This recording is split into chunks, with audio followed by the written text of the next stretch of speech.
the day after the video of introducing her to my basic obedience type stuff in the pen. So I have not done much work, well, any work with her since last night. So I tell people to raise your expectations. Raise your expectations. I asked her to down outside of the pen so that I can get my camera set up, and I expect her to stay there. There are cows behind her loose in the pen that she's in. If she was to get up, I would just step forward and give my until she lays down. I would continue to walk at her until she downs. I do not cue the down again, because once I've asked the dog to do a command, I expect them to maintain that. So raise your expectations, guys. This is right before her very first lesson on sheep with me. I like the state of mind that she's in out there. She looks pretty relaxed. I mean, her ears are perked towards me. She's curious as to what we're going to do, but she's not looking around. She's not frantic. She's not in any kind of like overexcited state. So that's kind of what I want to see before I bring the dog in the pen. I will work on that a little bit once we get in the pen, just to make sure that she understands my cues, which I'm not going to be giving her any commands at first, except for I probably will tell her to get around. She doesn't know that. It's just the words that I use. It's kind of like a throwaway command, because if I choose not to use it later on in training, when I start using combine away, I kind of do away with the get around. But I do like to kind of keep that command just in my back pocket, because if I do open a pen and I don't care which way the dog goes, I'll just tell him get around, and he's got a history of using it. So it does come in handy later. So basically all I'm going to do when I bring her into this pen is just kind of firm up a little bit of my communication from yesterday. When I give a verbal correction, I want to see her stop physically. I need to see her stop and look at me for more direction, because if I have to give her a correction, she's obviously not understanding something I'm asking. I don't care if she downs, sits, or stands. I just want her all 4 feet to come to a stop and for her to pay attention to me, and then I will redirect her from there. So I start out with a verbal, hey, what are you doing? If they don't stop immediately and look at me from that point, then I start with physical pressure. So walking towards her, blocking her with my paddle, basically get in front of these sheep like this, block her from going either way. When she finally stops and says, hey, what did you want? Then I'm free to redirect her to go around the sheep again. So here we go. What are you doing? What are you doing? What are you doing? Hey, hey, hey, hey. So that was really good. I came out of the gate and she thought, what are you doing? What are you doing? What are you doing? Hey, hey, ah. She thought, oh, we must be doing something. Let me get up, get ready to go. So all I do is, again, reinforce my communication.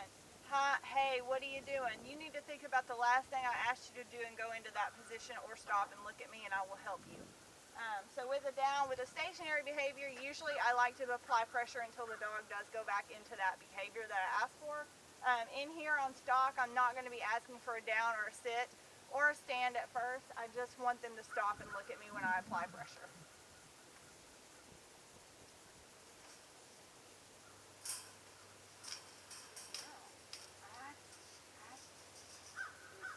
So good girl is not a reason to get up. Down. So call her to me.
That'll do.